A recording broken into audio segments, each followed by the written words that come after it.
Hmm.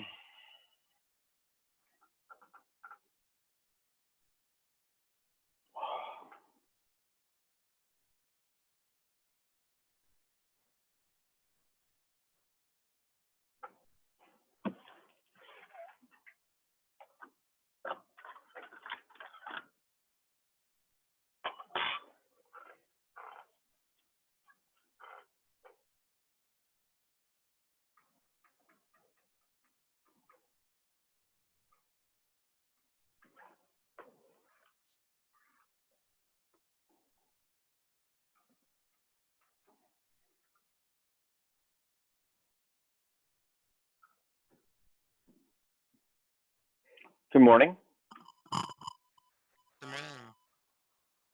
How's it going? The All right. There's something wrong with your audio. probably. No, it's like you're talking through a kazoo. Um, Oh, that's better. yeah, so I have a persistent problem with my headset. It, Okay. yeah, no, the headset's old and the software's out of date, so it starts associating the audio output with the audio input, Oh, and then interesting. and then it becomes whatever people hear, but I know it's like a persistent problem. Yeah, it sounded like yeah. Yeah, Okay, maybe. I can tell that you're there, but I'm wondering if I need to call 911 and send someone over. Oh yeah. How's it going, Athos? Pretty good. How about you? Doing all right, Connor? I'm doing good too. Good. You're hanging with the whole stay-at-home thing. Yeah, so far so good. So far, so good. Tom, how's your lawn looking?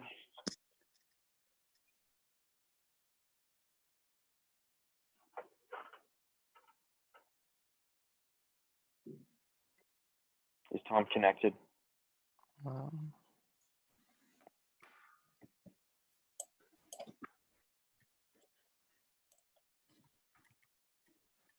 Brady, how's it going? Good. Bryce? I'm doing all right. Good. Grace, how are you? Did you say Grace or Chase? Grace? I don't see Oh. Chase down here. Okay. Chase. I'm doing pretty well. Good. Maddie, how's it hanging with you? I'm good. All right. Well, good. And there's Chase. Looks like everybody is in the house.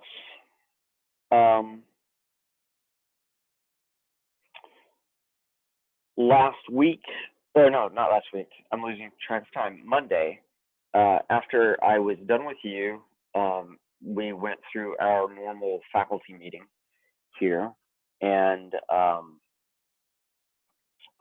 while we were on the faculty meeting, at the beginning when they were waiting for everybody to kind of log in and show up, the provost was talking about how the previous weekend she had needed to remove a possum from her wall, one of the walls of her house, dug in. And so then everybody was sharing their animal stories. So I went over to the taxidermy room. There's a room that we have here in biology where we have a bunch of very old taxidermied animals. And I pulled up this angry possum that you see right here next to me and took a picture of it and put it on my profile picture for Zoom. So if I ever stop my video, this is what appears. And so that's the reason for the scary possum. The reason that I bring up the faculty meeting is that there were discussions about what the plan for the future is. At the moment, the plan for the fall semester is that we will be back on campus holding in-class meetings. And while that is the default plan, we're also exploring what things would look like if we have to continue to do online coursework. For courses like this, it's not as big of an issue as it is for things like my biology classes where we have labs, where we're going to have to figure some way to do an ecology lab for students, which would normally take place out in the field. But anyway, the college is planning on being open with on-class or on-campus courses in the fall, unless conditions change, which is likely, if not inevitable. Who knows what the situation is going to be come July. So that's the situation there. I think the president actually came out with a public statement to that effect. So I'm not saying anything that you possibly haven't already seen. But just because that's our default position doesn't mean that we're not also planning for what we might do if that ends up not being possible. So that's the situation there. Questions about that? Do you think that it could possibly be a bad idea to just go right back into in-person classes and everything? Well, it all depends on what we do between now and then. Yeah. So if we open up the economy on Monday, like they're planning on doing in Clay County, at least, for those of you who live around here, predictions are that that's a bad idea if you talk to knowledgeable people like epidemiologists who spend a lot of time creating simulations of data and models that project what will happen in the future. They are basically saying that opening too soon is going to lead to a second peak of cases, which comports with my understanding of how virus transmission operates. And that second peak will probably peak somewhere in June and into July. And at least for some states, that second peak is predicted to outstrip the number of hospital beds that are available in the states where these second peaks are being predicted. And that's bad for anybody who needs a hospital because you can't get the health care that you need. And so epidemiologists are basically saying, stay the course, stay the course. If we don't, what will happen is a lot more people will contract the virus. A certain proportion of those will have symptoms. A certain proportion of those will have to go to the hospital, and a certain proportion of those will die. The great advantage of opening early is that the virus will sweep through the population. We will eventually reach a level of herd immunity because so many people have come into contact with the virus that we've all developed antibodies for it. And so those of us who remain will be fine. Not to be overly grim. The advantage of staying at home for longer is that fewer people come into contact with the virus, which means fewer people get symptoms, fewer people go to the hospital, and fewer people die. The downside of that is that we have a population that still hasn't been exposed to the virus, and so we haven't developed any herd immunity. And the only way that we're going to get herd immunity without opening everything up and just letting it sweep through the population is to develop a vaccine. And there are lots of people working on vaccine options now, but vaccines are time-consuming to develop. Mm-hmm. I heard a virologist on NPR last week and basically said the polio vaccine took 26 years to develop. Oh gosh. This one will go faster because everybody views this as a priority, and there are lots of biomedical companies working on vaccines as well as researchers in universities. And so I hope so. they're taking a number of different approaches. So you can develop vaccines for viruses by doing what they did with the polio vaccine, which was ultimately to grow up the virus and then kill the virus and then inject you with old dead virus. In some cases, they inject you with live virus that has been deactivated such that it doesn't infect you the way a normal virus would, but it's still living virus.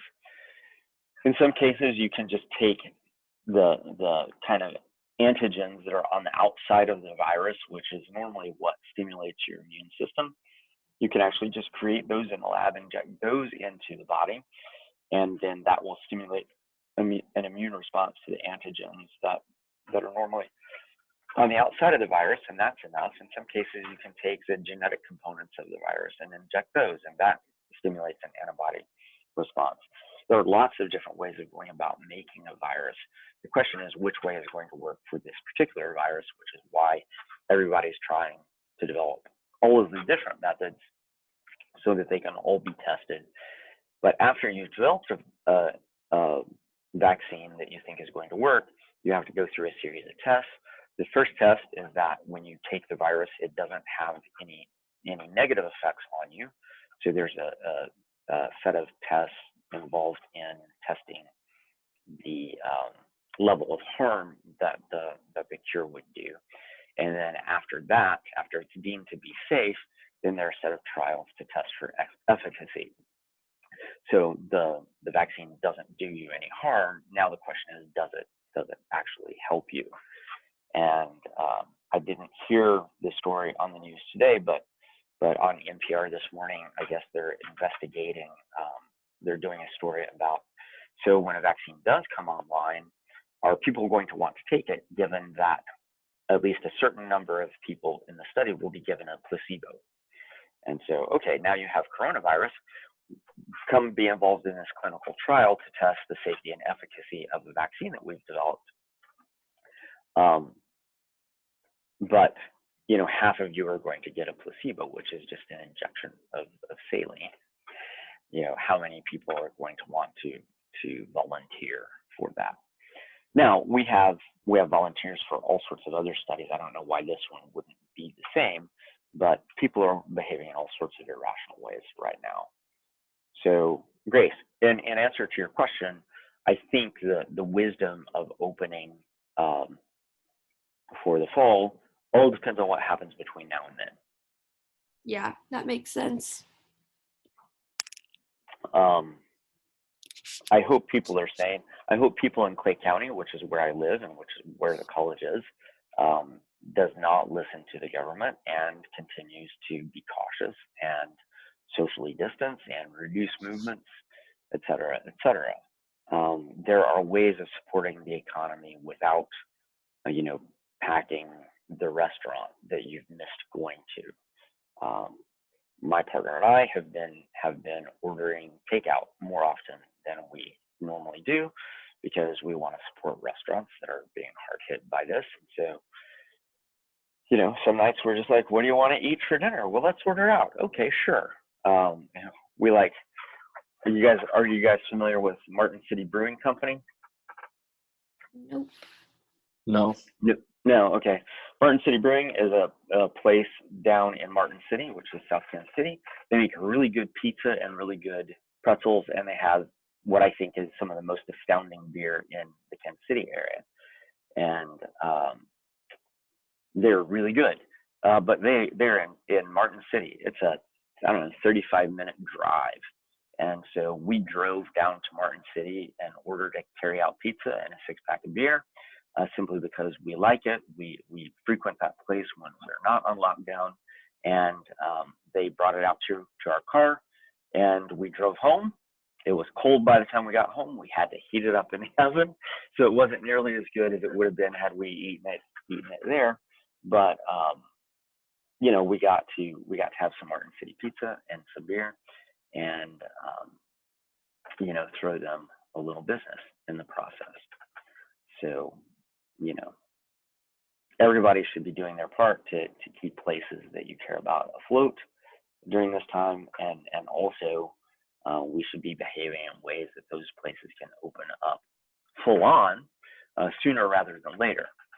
My fear and the concerns of epidemiologists is that there's a lot of pressure on governors and mayors to quote reopen the economy, And if we do that too soon, we're going to go through a cycle of opening, then closing down again, then opening and closing down again, then opening and closing down again.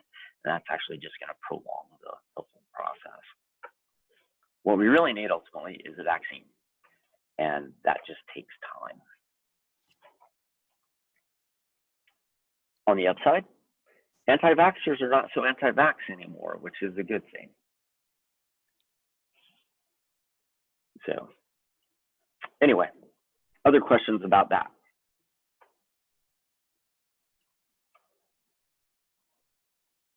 All right, let's talk statistics. I'm going to share screen with you. Dr. Kowinski, I have a question. Yes, sir. It's regarding the coronavirus. Yep. Who's paying the bills for the stimulus checks? Oh, who's paying those? Future generations of Americans actually are paying those. So this is basically governments aren't like you and me, and that governments have the ability to essentially borrow large sums of money without any sort of plan for paying it back, ultimately. Yeah, sure. So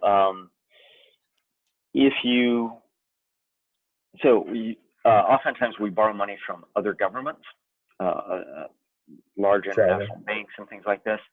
And so we have a large federal debt. You can go online and look at the size of the debt, and you can actually see the debt growing in real time.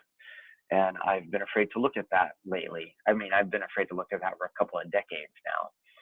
And a certain amount of our federal budget every year is actually debt service, payments of interest on the debt that the U.S. government has accrued over time. And normally in a regular household, you don't want to get into a lot of debt because you ultimately have to pay that debt back, and you're paying interest on that debt, and it's just generally a bad thing to do. Better to live debt free. Governments don't have to behave like households are because they basically control the monetary policy for their country. But eventually, we're going into debt in paying these things, which ultimately has to be repaid at some point in the future. And anytime you say the government does X or the government does Y, and that whatever the government is doing requires money, you can just replace the government with the U.S. taxpayer. So anytime you think about government services, you can basically think of those are services paid for by the taxpayer. So in one sense or another, you're paying yourself, which seems weird. But anyway, I have not gotten my $1,200 check yet for whatever reason. I have not figured out. The government says that I am ineligible, but I have paid my taxes in full for as long as I can remember, so I'm not sure what the deal is. Anyway, and quite frankly, I really don't understand the wisdom of giving $1,200 to somebody like me, who am sitting in my office doing my job and drawing my paycheck while I do it. It doesn't make a great deal of sense. The reason that they're doing this broad scale thing where they're just giving money to everybody is they wanted to get money into people's pockets quickly. Yeah, they don't have time, yeah. And they just don't have time to say, oh, well, Dr. Kowinski, he makes this much money. He's been paying his mortgage, he's been paying his gas bill and his electric bill and his water bill, et cetera, et cetera. Looks like he doesn't really need it. Let's not give it to him. Yeah, or maybe they haven't. That's why I haven't gotten it yet. But anyway, yeah. Just by curiosity, the U.S. national debt is $24,730 billion. Thanks for that. That makes me feel so much better. Yeah. Yeah. So the way that people normally think about debts of countries is basically how much debt do you have relative to your gross domestic product. And as long as that fraction is relatively low, lenders don't really worry about loaning money to governments. But as the debt gets bigger and bigger and it takes up a larger percentage of gross domestic product, then lenders begin to get worried and see you as a bad risk. And then that inhibits your ability to borrow more money. So anyway. It would be difficult for America to be considered a debt risk, though. Yeah, I mean, on the global scale, we are actually a pretty good bet. Although over time, we will become less and less. You only get worse. Good deal. Yeah. Yeah. And so when I say, you know, that's trillions of dollars of debt, and you know, once again, the people who are going to pay that back are not people like Tom and I. It's people like you and your children and grandchildren. Right. Another issue I have with the stimulus payments were trillions of dollars, but Yes. only about $500 billion was used in direct subsidy of American people with the $1,200. The great majority of it actually went to large lobbying corporations. Yeah, and some of those corporations have actually given their money back, because they're like, yeah, we were not the type of corporation, of company that this was intended for. And so some of those have actually given them back. The LA Lakers got stimulus money, and they're like, why are you giving us stimulus money? And so they gave it back. There was a fast food franchise that's based, I think, in Texas or Oklahoma or something. They gave their money back. So That was after a peer pressure campaign, though. Oh, was it? I didn't hear about the peer pressure campaign. Yeah, Anyway. many corporations were criticized for taking out the Better Business grants. Yeah. Which were exhausted relatively quickly.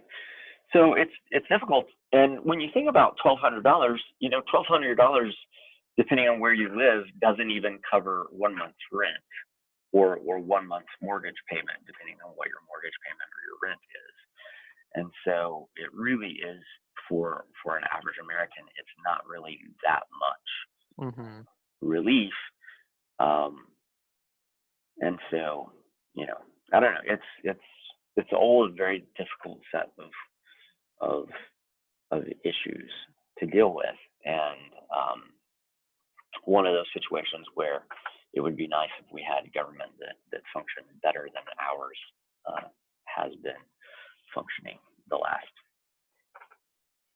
I don't know, since the George W. Bush administration. It seems like there's been this breakdown of national governance, and some people would probably argue that's been going on longer than that. But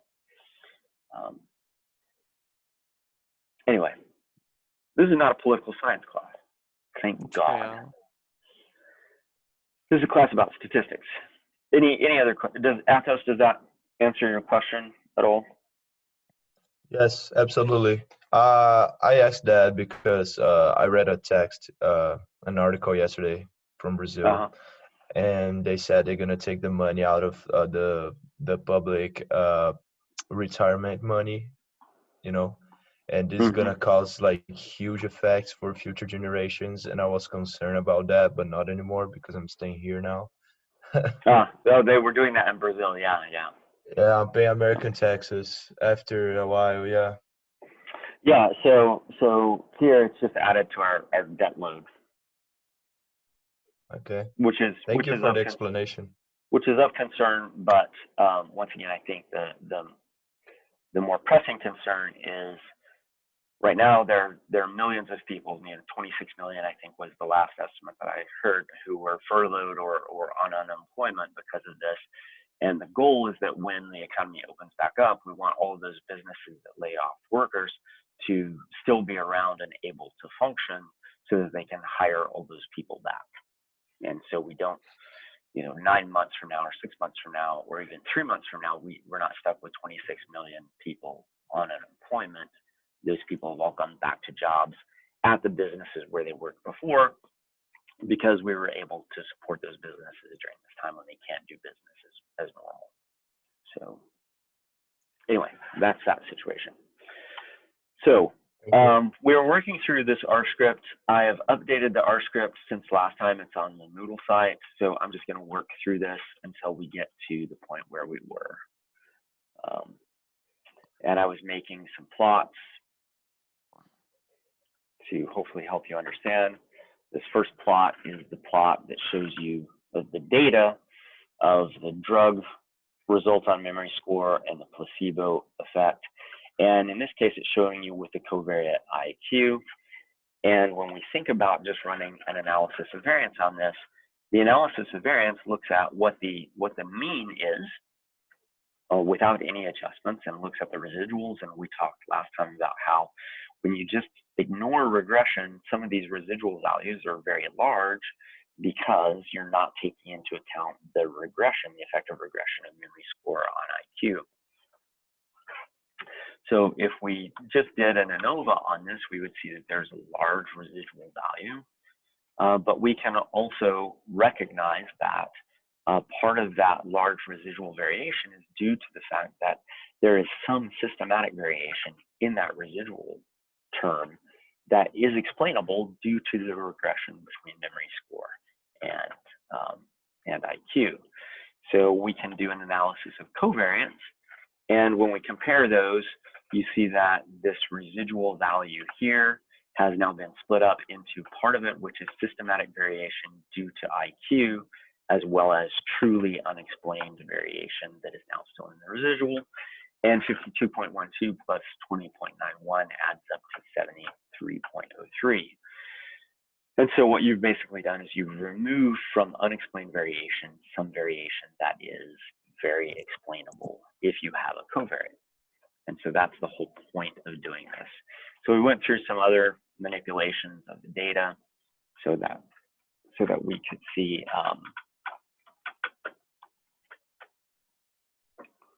that when we do this, we can get the residuals from the analysis of covariance.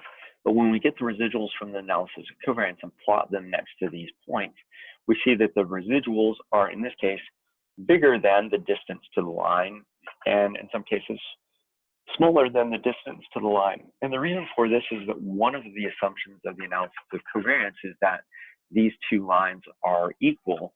And so analysis of covariance actually forces them to equality. It will compute a pooled slope value. So it will look at the slope of the drug group, look at the slope of the placebo. It will basically compute a weighted average of those two slopes. And we're actually going to do that here in a few minutes. And when we get the predicted values from the ANCOVA with that weighted slope, with that pooled slope estimate, you see now that the residual values match up with the predicted lines, and you see that these lines are now parallel. So analysis of covariance assumes that slopes are equal, and so it forces them to be equal in calculating the residual variation. So we can calculate what the grand mean is, and we can plot that grand mean on the same figure. When we plot the grand mean, it basically tells you what the analysis of covariance is going to do is it's going to compare what is the average memory score of drug individuals at this average value of IQ and what is the average value of the placebo group, once again, at this value, at the grand mean value, which is 115.2. So we can calculate adjusted means. So we can basically say, well, what is the mean of the drug group? What is the mean of the placebo group at that value of IQ?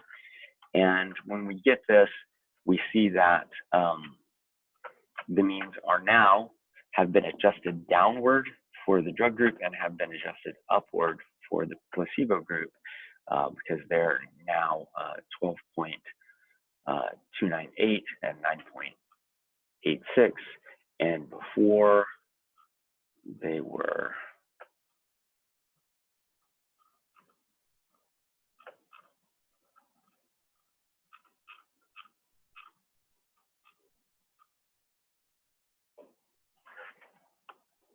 And before they were 13.8 and 8.36.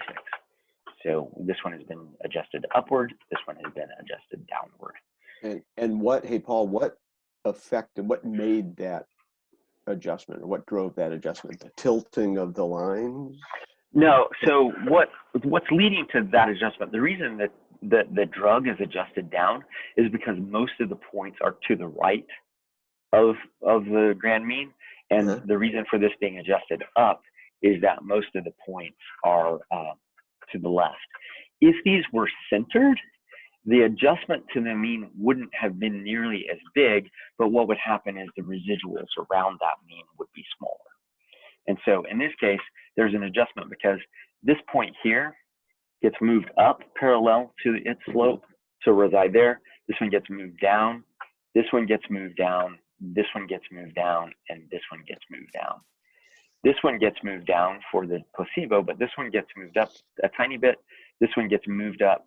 This one gets moved up, and this one gets moved up.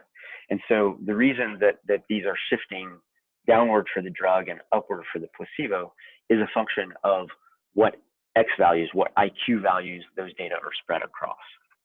Okay. That makes sense.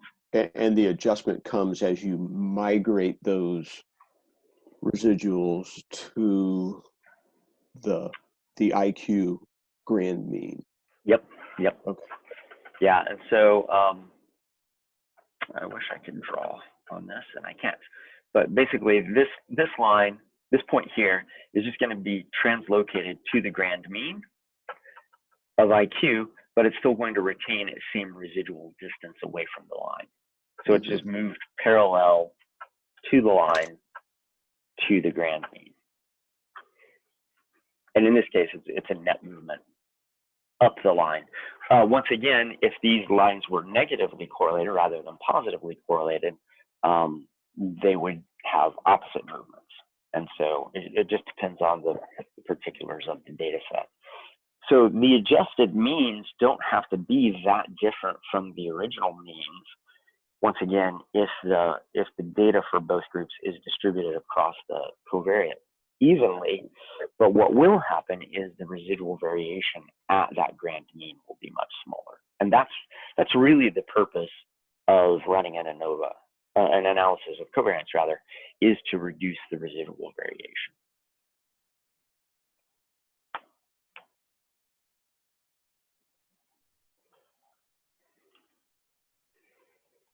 Oh, and I'm now down here, like around plot 6 or 7 or something like that. I have to go back to where I was before. Is this plot 6 or plot 7? Oh no. So we can get the adjusted means. So what I did here was I just used the effects program, the effects package to calculate the adjusted means. And then I have basically made that an object. And anytime you make something an object, and we're going to be making a number of objects today, you can then go and extract the things from that object. And so X, because we've named summary of the adjusted means. So we went and got the adjusted means right here. And then we get a summary of what they are. That summary is just an object. But that object can be queried just like any other object if we give it a name. So I just named it X. And I get the X effect. This is the actual means. And this is the lower limit of the confidence intervals. And these are the upper limit of the confidence intervals. And now that I have those, I can basically create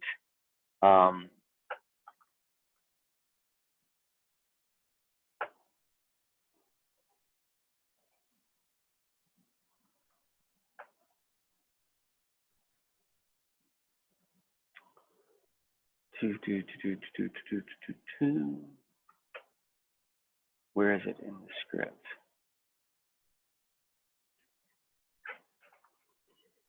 So one of the things I'm doing is I'm using the data itself to define what the X and Y limits are. Oh, here's where I'm basically telling it what the means are, and then I'm also calculating residuals. It's basically making segments for the residuals here. So when we do this, what we should get is the graph with the adjusted means, with the residuals, and with the grand mean. But we can also make a more typical plot by basically, once again, getting all of these things. So I'm just rerunning some code here that was up above. And then what I'm doing here in line 296 is I'm basically creating a new data frame called CIplot2, and it's going to include two rows, a row for drug and a row for placebo. These are in the same order that they are in the adjusted means output. The response is the effect, and then I'm calculating the confidence interval by taking the effect and subtracting the lower limit. And so when we run this, what it gives us is a little CIplot thing. It's not like the normal summary SE because it doesn't have the standard deviation and all that stuff in it. Because all we really need to make a plot is we just need what the mean is and what the confidence interval is. And in this case, probably because these are made up data, the confidence interval ends up being the same for both plots. And once we do that, we can now create what's kind of your standard kind of plot. And in this case, we have memory score, the adjusted means and adjusted confidence intervals versus treatment. And this is the kind of plot that you would normally see. We can also make a plot of the unadjusted means, and the unadjusted means has wider confidence intervals and also has a higher mean here and a lower mean here because of the movement of the means down for the drug and up for the placebo as a result of the regression. And so when you flip back and forth between the adjusted means, which are closer together but strangely more significantly different from one another, versus the unadjusted means. And whenever you make a plot like this, you would always want to say these are adjusted means or these are unadjusted means so that the receiver of the information keeps that clear. And so once again, with the analysis of variance version, you have a significant difference between the drug and the placebo, but that difference is at a p-value of 0.02 because you have this large residual variation. Now the effective group is much more significant, has a larger F value because you're dividing by a smaller mean square value because you have a smaller sum square residual value. And so the means are actually closer to one another, but are more significant because you've reduced the amount of residual variation. So does everybody get in their heads, at least conceptually, what analysis of covariance is doing?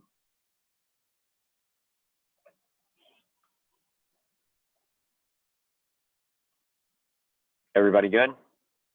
Well, I mean, the steps you lay out are excellent. I mean, I understand step by step way how you're kind of breaking it down and stepping through it.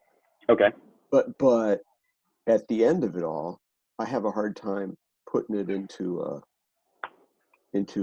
bumper sticker final description of what did this get me in the end. What did this do? What have I got? It gives you more power to see differences that might be obscured by variation that is not random variation, residual variation, but is actually variation due to the fact that the variable that you're interested in is actually correlated with some other variable that you may or may not have measured. Right. So I know, I mean, at the outset, we kind of had the hunch that IQ was so correlated with memory score that, that the IQ was kind of, I think, confounding, I think was the word that the article used. It was confounding things. Yeah. And so, sure. so we're trying to pull the confounding effect of IQ out of the scene. Yes, we're And- trying to make memory score unconfounded. Okay. And so I like the really good looking chart with the two regressions that are finally made parallel. That we're not there yet, right? I mean, that plot 7 doesn't yet pull out the IQ effect. It shows it, but we hadn't pulled it out yet. Yeah, so I don't, and I was actually toying with doing this, and I might get around to doing this between now and Friday. In reality, I should be able to create an R, and I just haven't had time because I spent yesterday struggling with another issue in R. I should be able to create the same kinds of figures that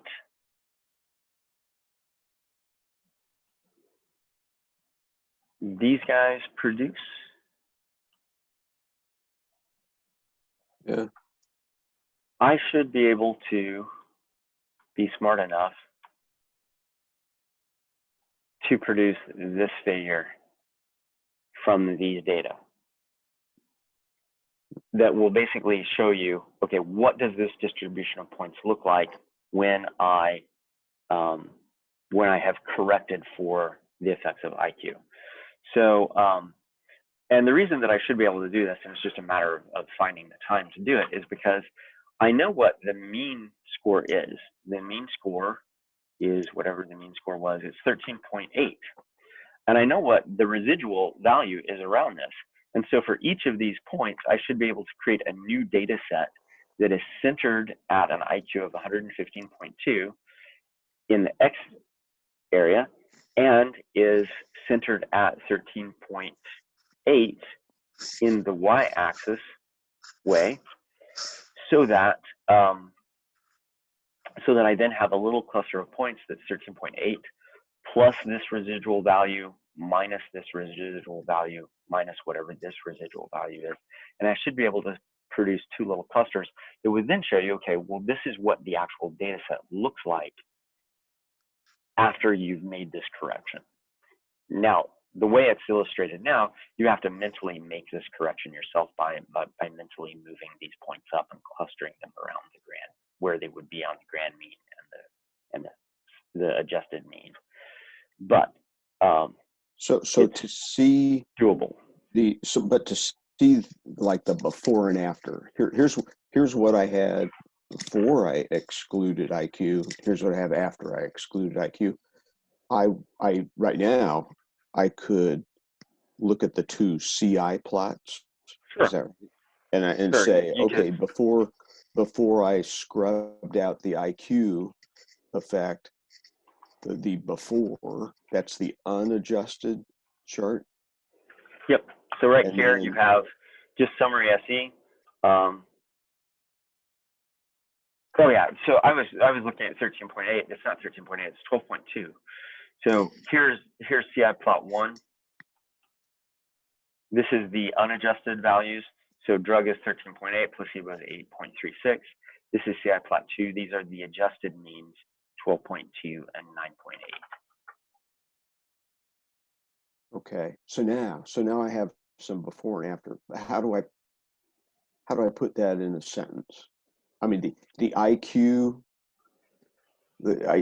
So maybe I look at the difference between 12.29 and 13.8 and say, nope, you wouldn't want to do that at all. You would want to basically, if you were writing this up for a report, you would basically say that the response variable that you're interested in this case memory score, is significantly correlated with IQ, which is adding a lot of unexplained variation that is explainable. And the way that we remove that explainable variation is by doing an analysis of covariance.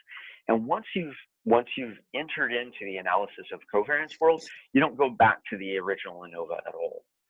I'm going back to the original ANOVA because I want you to see what the effect is of removing that explainable variation from the residual term. but you would just not even say anything about the original ANOVA. You would say that in our data set, we knew that there was this added variation due to regression. We removed the effect of the covariate using analysis of covariance.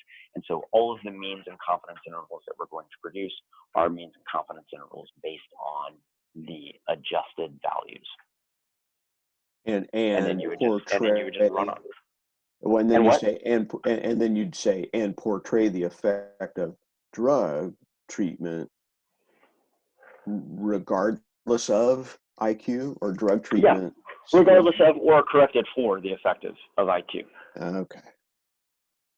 You brought this up, I think, last time or 2 times ago, like when you see something in the news or in an article, and it's Right. like, Yeah. you know, we corrected for blank. Well, this is one of the ways that you kind of correct for that. And so I'm looking at the number. What's my final number? Plot 2, 12.29. What's the response? Yeah, 12.29.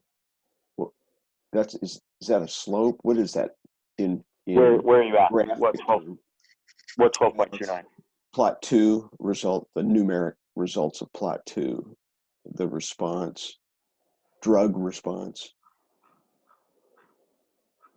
Plot 2 in my script. Yeah, no, the results of the script in the console window. Down. You know, two lines from the bottom of your visible screen. Yeah. This? Yeah, the 12.29. Oh yeah, this is the adjusted mean. Okay. The mean after you've removed the effect of regression, the mean after you've removed the effect of regression. And those are different than the unadjusted values, which are up here. So in clinical doctor terms, what do I do with 12.29? Is that a usable number? Like 12.29% of my. That's actually the number you would want to report. So, but what is it? It's like percent of patients that get better, or no. It's the score on a test. So memory score is they gave students a memory task and then scored their performance on the memory task. Okay. And so the memory score is like how they did on the test. Okay. And so the exciting thing is the difference between 12.29 and 9.86. That's the difference that you're testing.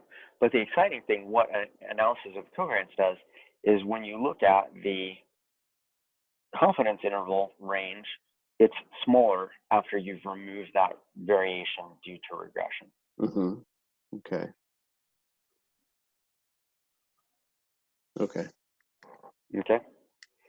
And that just makes it easier to see this difference than it was before, because your 95% confidence intervals are smaller rather than larger. Okay. And it wasn't that you couldn't see it before, but now you can see it more clearly. Right. And then I can look at plot 2, the graphic of plot 2, and say to myself, the mean of 1 doesn't fall within the confidence interval of the other, and so they are significantly different. And sure. And so and the same thing was true here, but look at how the difference between the means is actually larger, but the p-value is smaller with the unadjusted means. Okay. So we can say, I mean, bottom line, we can say, hey, this drug is significantly worthwhile because of the statistical difference.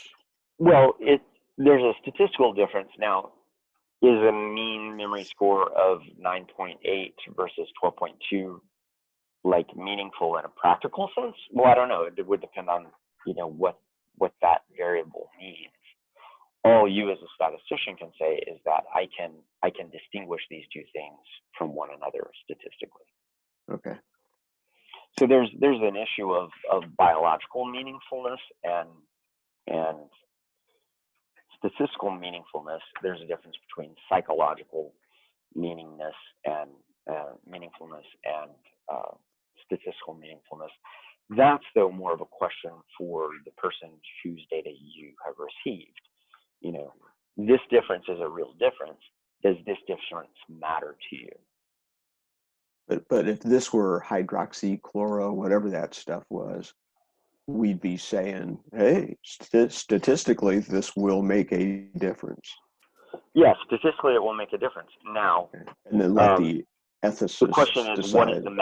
what is the magnitude of that difference, given the possible negative consequences of taking it? Yeah. You know, it has side effects. Like every drug has side effects. Yeah. Okay. Back in January, I broke out in hives, and like hives, they started on the back of my head, they went down to my chest, they went down onto my thighs. I entered the semester with you guys with them covered for the most part because they had begun to recede, but I went to the doctor to get rid of it. It's the first time in my entire life that I've ever had hives, and I'm not sure why. And they're like, well, we're going to provide a steroid. Just know that the steroid is going to possibly make you gain some weight. I'm like, well, I don't really want to gain weight, but I really want to get rid of these hives.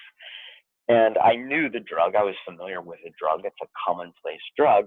I knew what the side effects were, and I'm willing to gain a little bit of weight in order to get rid of these hives before school starts, because it was like I was losing sleep.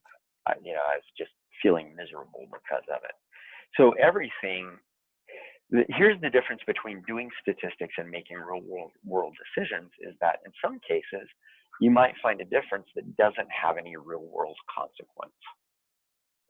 And in other cases, you might not find a difference, but the difference that you're not finding actually kind of matters, but you don't have the statistical power to put the statistical significance on it.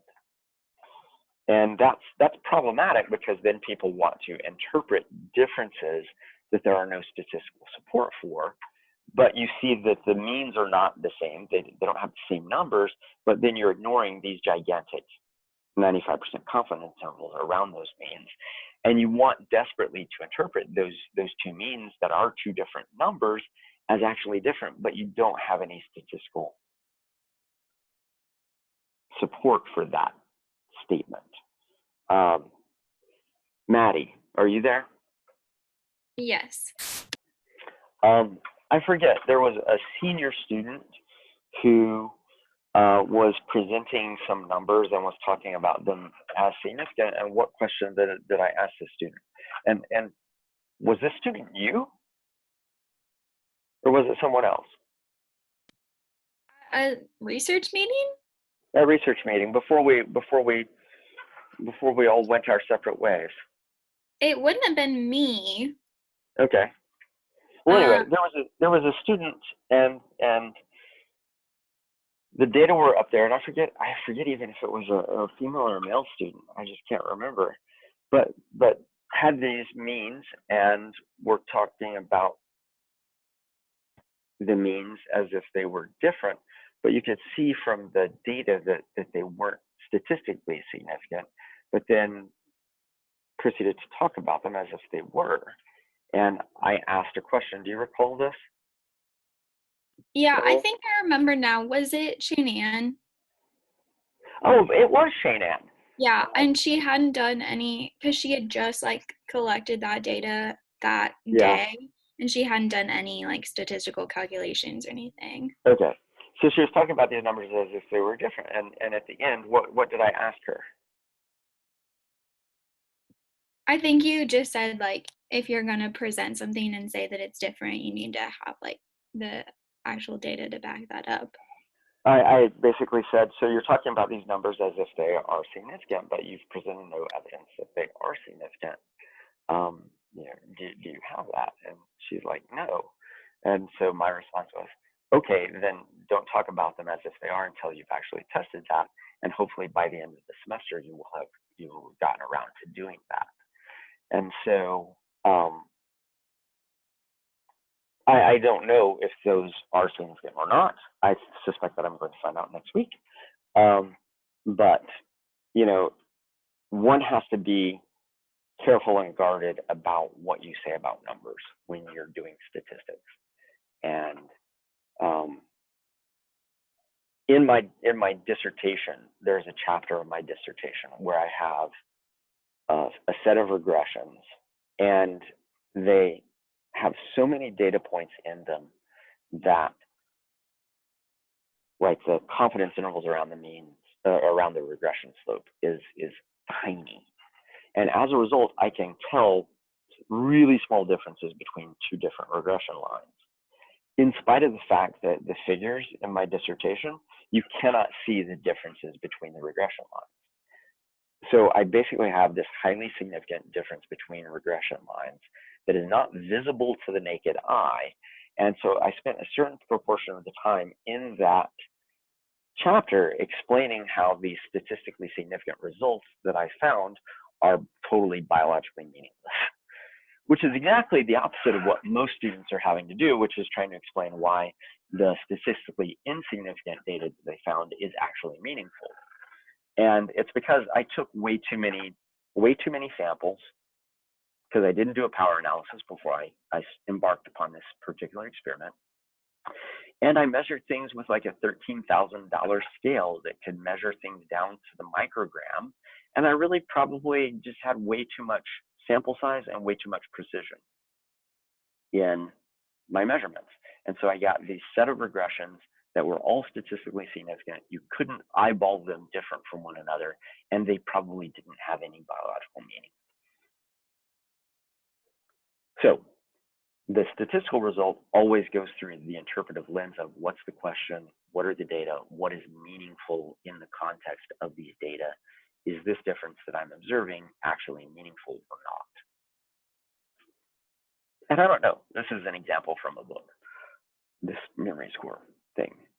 I don't know what a gain of 2.5 memory score units would mean in terms of my abilities. If it turns me into the guy on Limitless, then I don't know, I might want to take that drug, but I don't know. Other questions?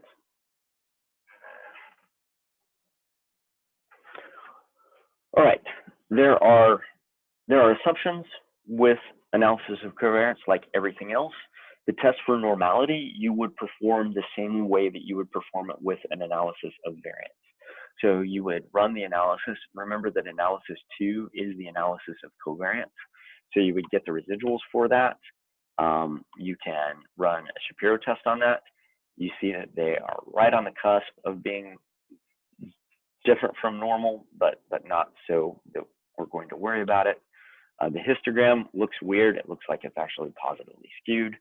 But once again, we're gonna cling desperately to 0.06 p-value and say we can continue on. The QQ plot doesn't look bad until you get to a couple of these values that are at the high end. But like I said, it's not terrible looking. We can do a test of homogeneity of variances. Once again, we see that the Levine's test returns a very nice non-significant p-value. Another test that you need to test is to see if the independent variable and the covariate are independent. This would basically look at the X variable, the covariate, as it varies across group. And I haven't done this in a little while, but let's look at it.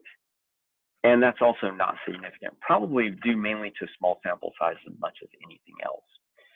And then the last thing that you want to do is check for the homogeneity of the regression slopes. And the way you do this is very similar to running the analysis of covariance, except rather than putting a plus in here, you put the asterisk. So you're calculating the interaction between group and IQ. And the reason that this makes intuitive sense is, let's go back.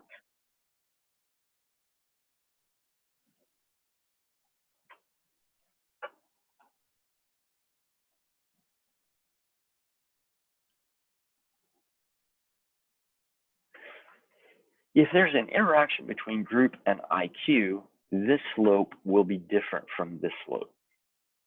If there's no interaction between group and IQ, those slopes will be parallel. And so in R, the way you script this is by calculating the interaction between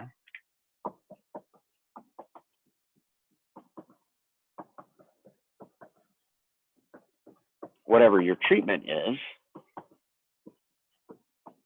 and the covariate. So what you do is you treat the covariate as if it was a categorical variable in a two-way analysis of variance, and you basically are looking for the interaction term.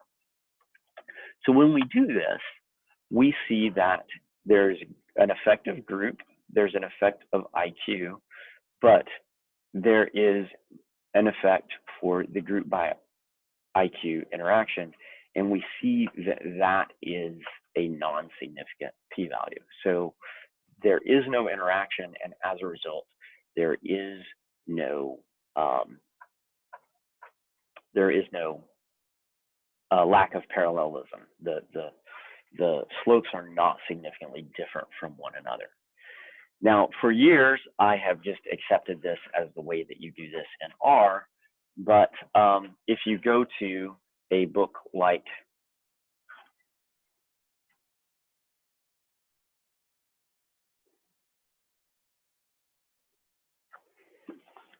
Sokol and Rolf's biometry textbook, there is a set of equations that you can use to basically test whether or not these slopes are different.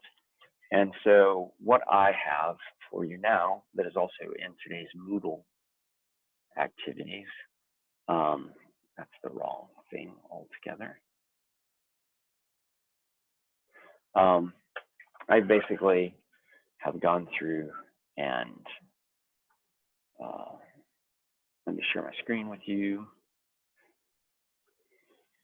So comparing regression lines is actually surprisingly difficult to do in R if you're going to do the calculations by yourself. So basically, there's an ANOVA table for comparing regression lines, and you're interested in what the sum of squares among the betas, among the slope values are. And this is basically the sum of all of the x squared values times the slope that is observed minus the pooled slope squared. And you get the pooled slope by basically getting the x times y summed across all of your different regression lines and the sum of x squared across all of your regression lines. Now, this x squared is not your typical x squared. Remember that when we're doing regression, the big X is the X variable, the big Y is the Y variable. The little x is the deviation from the mean of X, which means that the X squared is the deviation squared. So this is a sum of squared, essentially. Same thing with Y. The little y is the deviation from Y. This is for the Beetle data set. We've seen this table before. And so the y squared is also that. X times y is the deviation. It's 50.38 times 2.958. And so that's what that is. So it's going back and using a bunch of calculations that you in theory have already done if you've done a regression on these things. But since we didn't do a regression on each of these things individually, we have to now go back and calculate those things. Because we need the x squared value, we need the sums of the xy's, and we need the sums of the x squares for all of these calculations. So what I have done at some pain since I last saw you is I have gone through and basically said an alternative way of doing this is to actually use the formula to see if it gives you the same f value. So I've always just accepted this f value as being valid and looked at the p-value, and I actually never checked it because R can be a black box, and I'm as guilty as anyone of treating it as a black box. So what I decided this semester was to go through and evaluate this. So the first thing that I did was I subsetted the data. So the data are normally this. So I basically just filtered it out so that I have nothing but the placebo data set.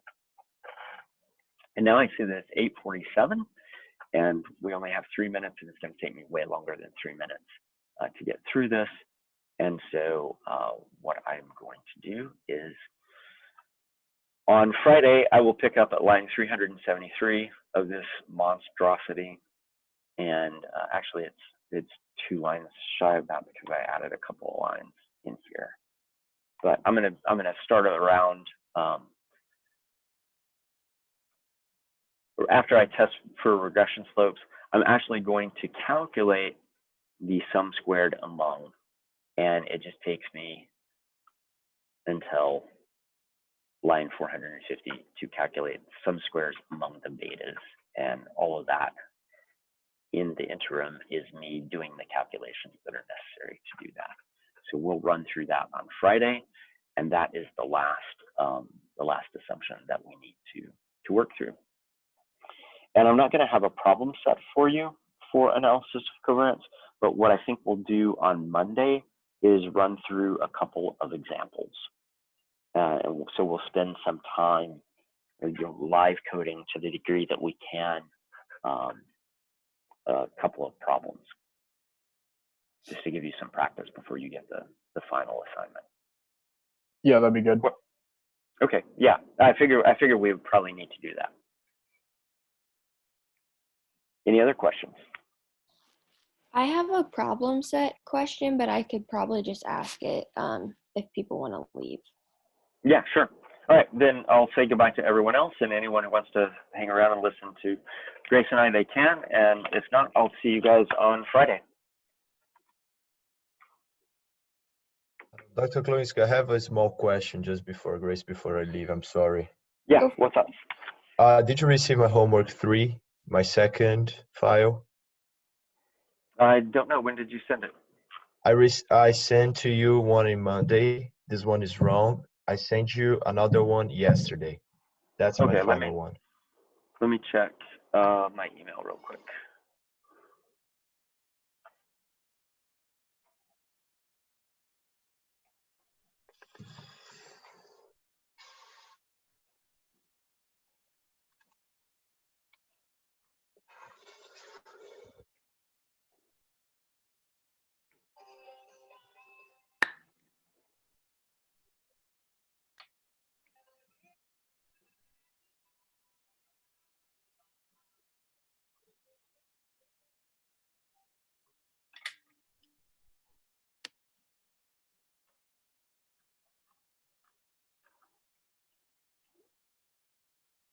There it is. I have three spreadsheets. Yes, sir. Is that from yesterday? Yeah, it's from yesterday. Perfect. That's my final homework. Okay, cool. Thank you. That's Have what a I'll nice look day. at. Yep. I'm sorry, Grace. No, you're good. Yeah, Grace, Bye. what's going on? Okay, so I was going to check my Excel tables using R. Yeah.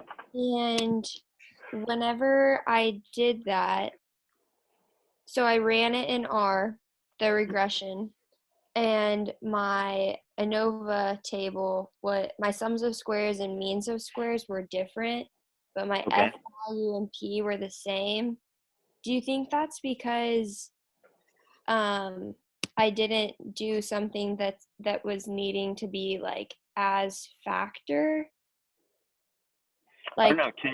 Can you show me your because you shouldn't have any factors in here at all. Can you show me your R script? so this one is for the second problem. Oh wait, Okay. no wait. Actually, this one wasn't even really running. I'll run it for you real quick.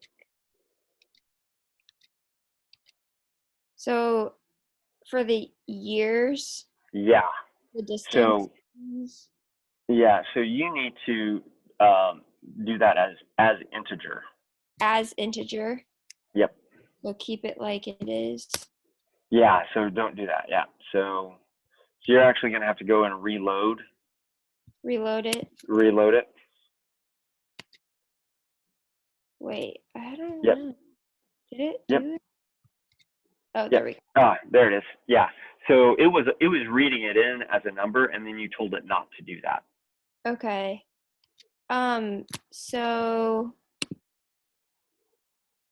hang on one second. Yeah, so any regression, you want continuous variables with other continuous variables, not factor variables. Okay. So why would my sums of squared and means of squared be different? I don't know. I would have to look at your spreadsheet Do you want to me to figure screen that share out. that? Pardon? You want me to screen share that real quick? Actually, why don't you just send it to me and I'll go, because it'll probably take me more time to sort through it. Okay. And I'll just send it back to you with comments on it like I have in the past. Okay. Sounds good. Okay. Anybody else? Yeah, I have another just small question. So Yeah. in the like example regression that you gave us with like the beetle data, next to your ANOVA table, you had like the slope and like the mean and mean times slope and then all this other stuff. What was that for?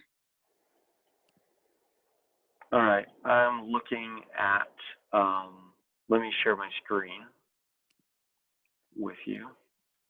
If I can, why am I still struggling with figuring out where everything is in Zoom?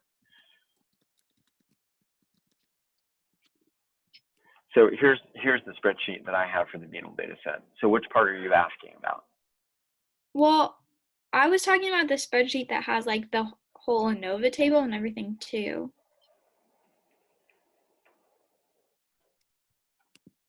And I don't see that on here. Oh, is that on, did I post that on Moodle? Yeah. Why is my one on my computer not updated like the one on Moodle is? Give me a second, I'll go get that. Okay.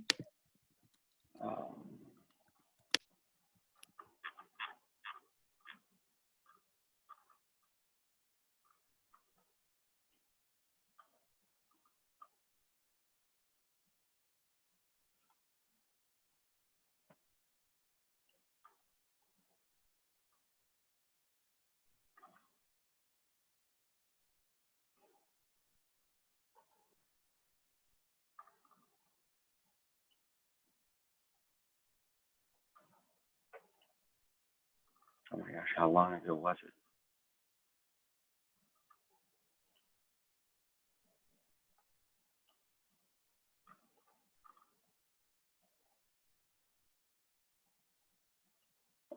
April 3rd. Oh my gosh, that's forever ago.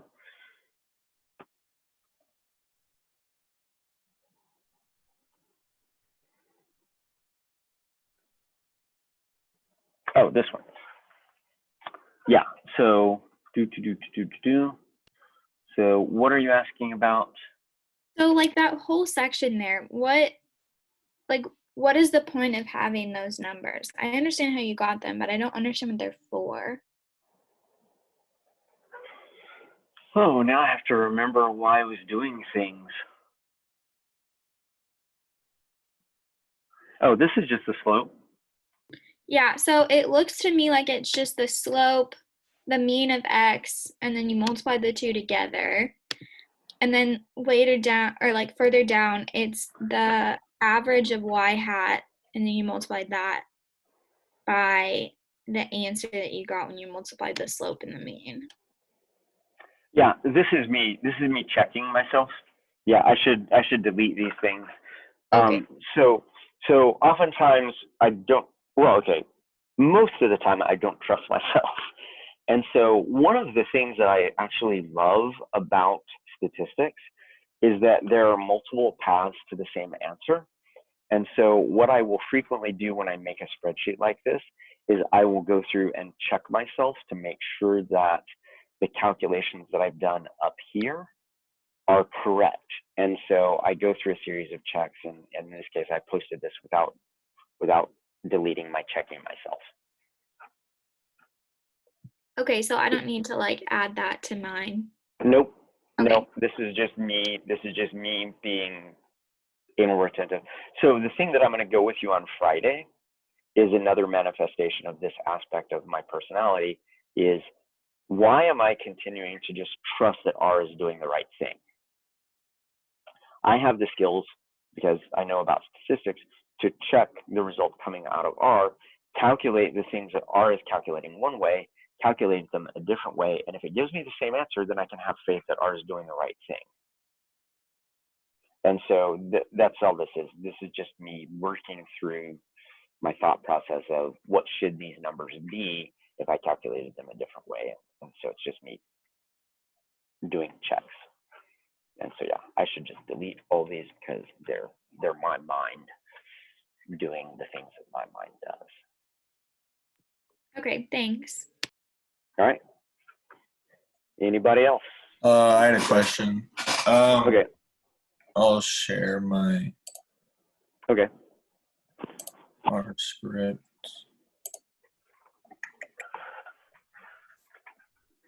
Are you able to see it? I wasn't sure when I was Not yet. looking at Grace's I her can't see your numbers screen were yet. you can't see. Oh, okay. Cannot. Oh yeah, there it is. Okay. On her summary, she had like 23,000 right here. I didn't know if that was because when on her linear model line, she had year right here and then distance. You know. Oh yeah, it matters. It matters. I didn't notice that about her screencast, but I'll check with her. Yeah, it's always the response variable. So in this case, distance is being determined by year, not year being determined by distance. So this would be right. That would be correct. Yep. Okay. All right. That's all I saw. Okay. All right. Thank you. Sure. Bryce, you're still hanging on. Yeah, I got two real small questions. Yeah. All right. So whenever I was making my calculations, my deviation from the mean of y for like all of them, should that come out to be 0? Because mine, like in the example, yours was 0, and then mine is like so close to 0 that it's making me think that it's supposed to be 0.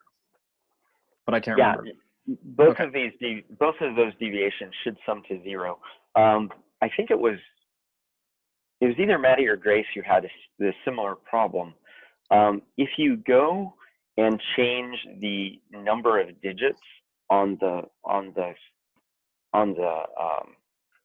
cell where that's reporting, and then ask it to recalculate it, oftentimes it will do it, and it'll return a 0 value. So like run up the number of digits. Like go to let me share my screen real quick here. If you're in this cell, go up to format cells, and under number, just like crank this up to like 10 or 12 or something, Gotcha. and then recalculate, and then just. Okay, yeah, I see. Then just recalculate it. Sum that dude up.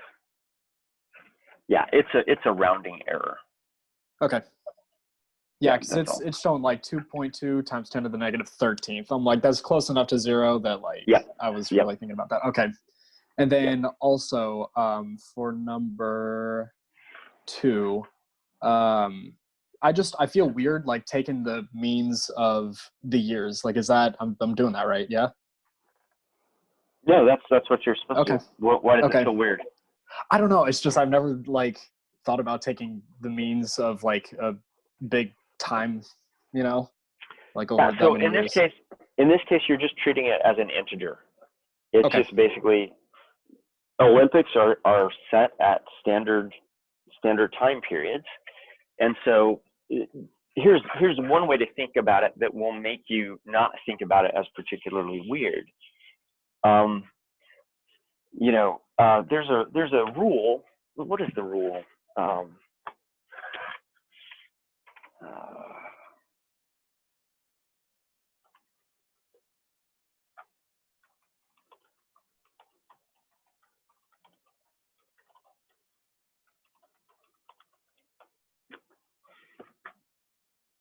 Moore's law. So if you look up Moore's law, it basically originated about 1970, that processor speeds or overall processing power for computers will double every 2 years. So if you have year, and it's 1970, and you have X amount of processing power at 1970, then by 1972, you should have twice that. And by 1974, you should have 4 times that, because it's doubling every 2 years. Right. And you get this exponential increase. And so year can be a factor if you're interested in differences among years, but year can also be that as time passes, we expect a response variable to respond. Okay. And so if you think about technology in footwear and clothing and things like this, as well as changing technology and how athletes train, then the end result of that is those changes occur over time. The end result of that is that the length of the jump increases over time. And so if, for example, you have the 1936 Olympics, but then you have this gap in time until we didn't have the 1940 Olympics because we were in a war. We didn't have the 1944 Olympics because we were in a war. And so we didn't get to the next Olympics until 1948. Had we had a 1940 Olympics and a 44 Olympics, you would expect long jump to be increasing during that time, such that you would expect 1948 to be along that same line. It doesn't matter that we didn't have 2 of these in there, but because time is the thing that is passing, we want to preserve that numerical time passing in the X variable here that is predicting jump distance. And so we wouldn't want to have year as a factor, because year as a factor would put 1948 right here, which means that all of a sudden you have this huge jump in distance over one interval here. But it isn't one interval, it's actually the passing of 12 years. Right. Does that make sense? Yeah, actually, yeah, and that helps. Thank you. Okay. Yeah, sure. Yeah, that's all. All right, and I got your stuff, so we're good. I just need to look at it. Sure. All right, and thanks again for letting me do that. Sure, no problem. All right. All right, bye.